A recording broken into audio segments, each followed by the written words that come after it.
కడప జిల్లా ప్రొద్దుటూరులోని స్వప్న బార్ వద్ద జరిగిన ఘర్షణ ఘటనలో పోలీసులు 11 మంది యువకులను అరెస్ట్ చేశారు.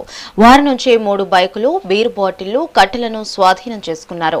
యువకుల భవిష్యత్తును దృష్టిలో పెట్టుకుని వారి తల్లిదండ్రులను పిలిపించి రూరల్ సిఐ నాగభూషణం ప్రత్యేక కౌన్సిలింగ్ నిర్వహించారు. పిల్లల ప్రవర్తనపై తల్లిదండ్రులు నిఘా ఉంచాలని, శాంతి భద్రతలకు విఘాతం కలిగిస్తే కఠిన చర్యలు తప్పవని హెచ్చరించారు.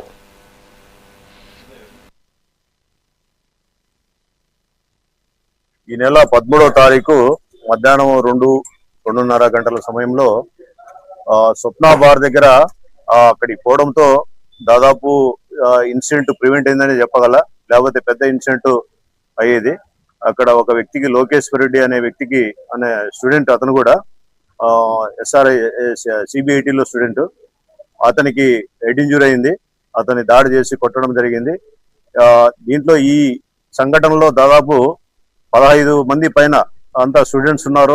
దాదాపు CBIT స్టూడెంట్స్, SRIT స్టూడెంట్స్, ఇంకా లోకల్ కాలేజ్ సంబంధించిన స్టూడెంట్స్ కూడా ఉన్నారు. ఇంకా ఒక బార్బర్ షాప్ సంబంధించిన 2 వ్యక్తులు కూడా దాంట్లో ఇన్వాల్వ్ కావడం జరిగింది. వాళ్ళు ఎందుకు ఇన్వాల్వ్ అయినారంటే వాళ్ళకు స్టూడెంట్స్ కు క్లోజ్ గా మూవ్ అవుతుంటారు, అక్కడికే పోయి కటింగ్ చేయించుకోవడం, ఆ విధంగా క్లోజ్ అవుతుంటారు.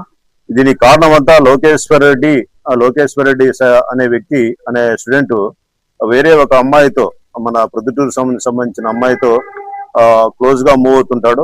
అదే విధంగా సాయి ప్రతాప్ అనే ఇంకో స్టూడెంట్ కూడా దీంట్లో ఈ కేసులో మొదటి ముద్దాయి, అతను కూడా ఆ అమ్మాయితో క్లోజ్ గా మూవ్ అవుతుంటాడు. ఇద్దరు ఆ అమ్మాయి ప్రేమ వ్యవహారంలో ఇద్దరు అంతకుముందే 11 గంటలప్పుడు ఇక్కడ మున్సిపల్ గ్రౌండ్ దగ్గర చిన్న సంఘటన జరిగింది. ఆ సంఘటన జరిగిన తర్వాత అంటే అతని ఉద్దేశం ఏంటంటే లోకేశ్వర్ రెడ్డి ఇంకా కొంతమంది తీసుకొని వచ్చి సాయి ప్రతాప్ అనే వ్యక్తిని బెదిరించడం, దాడి చేసినాడని చెప్పి ఆరోపణ చేస్తున్నాడు. దాని మీద ఈ సాయి ప్రతాప్ అనే వ్యక్తి ఇంకా ఒక 15 మంది పైన స్టూడెంట్స్, ఇంకా కొంతమంది అవుటర్స్ కూడా అక్కడికి స్వప్న బార్ లో లోకేశ్వర్ రెడ్డి అక్కడ లిక్కర్ సేవిస్తా ఉంటే అక్కడికి వచ్చి వీళ్ళంతా కూడా కట్టెలు, రాడ్లు, బీర్ బాటిల్ తోటి దాడి చేయడానికి ప్రయత్నం చేసి కొంతమంది అతన్ని కొట్టడం కూడా జరిగింది. అతనికి చిన్న హెడ్ ఇంజరీ.